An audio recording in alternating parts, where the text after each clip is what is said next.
Okay, jetzt möchte ich dieses Hands-on-Feeling aus dem vorherigen Kapitel auf den Analog 4 und den System One übertragen. Das heißt, ich nutze den System One auch nur als MIDI-Controller und schaue mir die ganzen Bedienelemente an und mappe sie irgendwie sinnvoll, logisch auf die Parameter von dem Analog 4.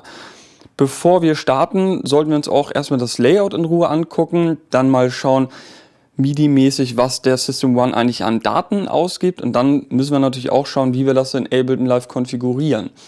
Okay, der Analog 4, der hat ja 4 Synth-Engines, also 4 unabhängige Synthesizer, wenn man so will.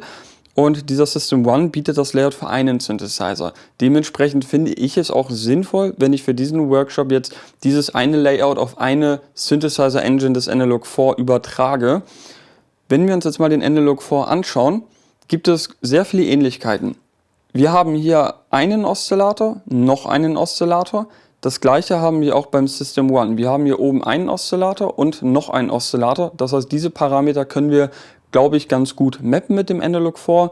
Dann haben wir hier einen Mixer hier oben für Oszillator 1, Oszillator 2, Suboszillator und Noise. Mal schauen, was der Analog 4 so bietet.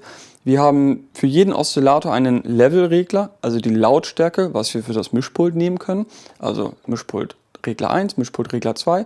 Dann haben wir unten einen Noise-Generator, ebenfalls mit einer Lautstärke zugänglich. Und wir haben auch Suboszillatoren. Allerdings können wir diese nur über einen Wahlschalter aktivieren. Das heißt, hierfür haben wir keinen Lautstärkeregler und dementsprechend können wir das jetzt hier nicht mit diesem Suboszillator-Levelregler mappen. Dann gehen wir mal weiter. Dann haben wir im Analog 4 zwei Filter. Wir haben hier oben einen Tiefpassfilter und unten einen Multimode-Filter. Beim System One haben wir hier oben ebenfalls einen Tiefpassfilter mit Frequenz, Resonanz, Hüllkurvenintensität, negativ-positiv und Key-Tracking. Diese 4 Parameter können wir wunderbar auf den Analog 4 übertragen. Frequenz, Resonanz, Key-Track, Envelope, Intensität.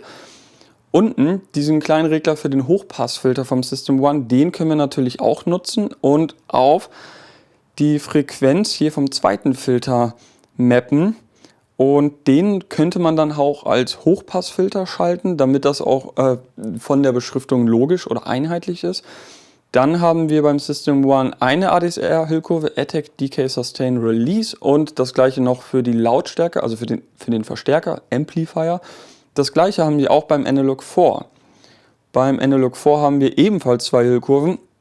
Einmal eine Hüllkurve für den Amplifier mit 4 Parametern ADSR und die Filterhüllkurve ADSR. Das heißt, diese beiden Sachen können wir auch wunderbar mit dem System One verbinden. Dann gibt es beim System One noch 3 Effekte. Einmal den Crusher, einmal Reverb und Delay inklusive Zeitparameter. Auch das haben wir ungefähr beim Analog 4. Unter den Effekten gehen wir mal rein. So, wir haben einmal einen Chorus, dann einen Delay und einmal einen Reverb. Und bei dieser Synthesizer Engine gibt es dafür Send-Regler. Ich kann jetzt hier das Synthesizer-Signal zum Chorus-Effekt schicken, zum Delay-Effekt oder zum Reverb-Effekt. Das heißt, ich könnte jetzt einfach diese 3 Parameter mit diesen Parametern vom System One mappen. Okay. Was gibt es noch? Dann haben wir hier links noch einen LFO. Wir haben jetzt ein LFO beim System One, beim Analog 4 haben wir 2. Und zwar hier unten LFO 1, LFO 2. Dort könnte man auch wieder ein paar Parameter mit dem System One koppeln. Und dann gibt es natürlich beim System One noch das Keyboard und den Arpeggiator. Auch diese beiden Sachen kann man nutzen, um den Analog 4 anzusteuern. Und jetzt haben wir, glaube ich, erstmal so eine grobe Idee, wie wir das Layout mit dem System One irgendwie ganz gut vereinbaren können. Jetzt schauen wir uns mal an, welche MIDI-Daten eigentlich rausgehen. Da gibt es so ein paar Besonderheiten. Dann öffne ich jetzt meinen MIDI-Monitor, der mir auch schon fleißig hier irgendeine Clock rausgibt. Die filtere ich. Okay. So. Ha, da passiert schon was. Okay, um es kurz zu machen. Im Wesentlichen können wir alle Bedienelemente benutzen, denn die schicken alle diese von mir geliebten Continuous Controller Daten mit Wertebereichen von 0 bis 127. Das heißt, die können wir alle wunderbar in Ableton Live weiter verarbeiten. Etwas problematisch sind leider diese Wahlregler hier oben, wo ich die Wellenform oder die Oktave mit bestimmen kann, denn diese geben keinen Ton von sich, beziehungsweise schon. Aber die Werte, das sind Wertebereich von 0 bis 1, 2, 3, 4, 5. Also von 0 bis 5. Und mit diesen Werten kann ich in Ableton Live nichts anstellen. Deswegen muss ich leider auf insgesamt 7 Regler hier verzichten. 1, 2, 3, 4, 5, 6, 7. Aber wir haben ja trotzdem noch genügend Regler, deswegen drücken wir mal ein Auge zu. Okay, also MIDI-mäßig können wir das ganze Ding verwenden. Jetzt schauen wir mal in Ableton Live, was wir da so einstellen müssen. In den Voreinstellungen müssen wir zusehen, dass wir beim Input unter dem System One Topic die Fernsteuerung aktiviert haben. Wenn wir die aktiviert haben, können wir auch schon das erste Mapping machen. MIDI-Modus, nehme ich jetzt hier irgendeinen Regler und bewege einen Fader und man sieht hier, ich kann das auch schon fernsteuern. Hier muss man natürlich auch bei Ableton Live darauf achten, dass unten Absolute steht, also dass der absolute Werte sendet und nicht relative. Das ist ganz wichtig. Manchmal stellt er das um. Dann muss man in den Voreinstellungen bei Ableton Live noch schauen, dass unter Input Track auch noch aktiviert ist, denn ich will ja das Keyboard nutzen und das Keyboard muss ich in den jeweiligen MIDI-Spuren einstellen. Ich zeige euch das mal, was ich meine.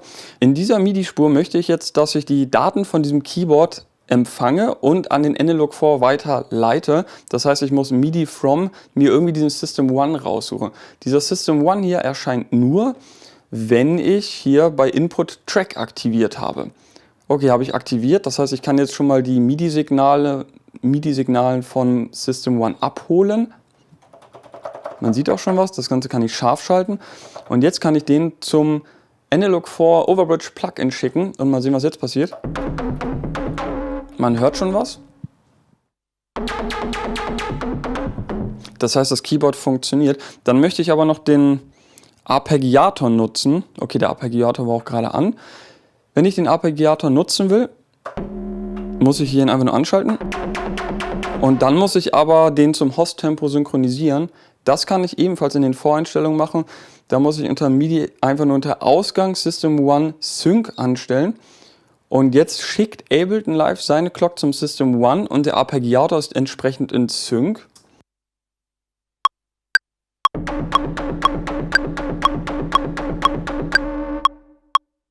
Okay, wenn man einen kleinen Sync-Versatz feststellt, könnte man bei dieser MIDI-Spur einen Track-Delay hinzufügen, um das Ganze zu kompensieren. Nur mal so als Hinweis.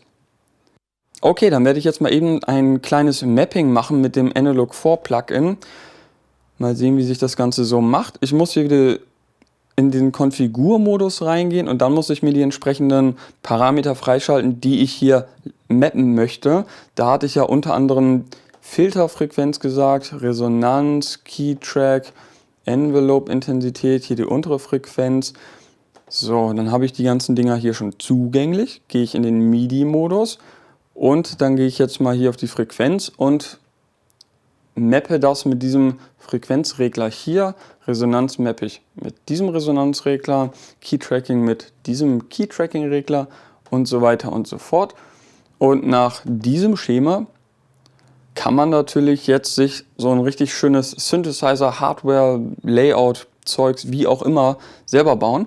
Man kann auch wieder mit den Skalierungen rumspielen, dass man zum Beispiel sagt, dass die Filterfrequenz nicht zu 100% geschlossen sein soll, sondern meinetwegen bis zu 22%. Dann sähe das entsprechend so aus. Oh, ja, Skalierung. Ideal zur Individualisierung. Okay, ich map das Ganze jetzt nicht komplett in Echtzeit. Ich werde im nächsten Video ein Projekt laden, da habe ich das alles schon gemappt und dann wird das Ganze ein bisschen praktischer. Das war jetzt ein bisschen theoretisch, deswegen müsst ihr dranbleiben.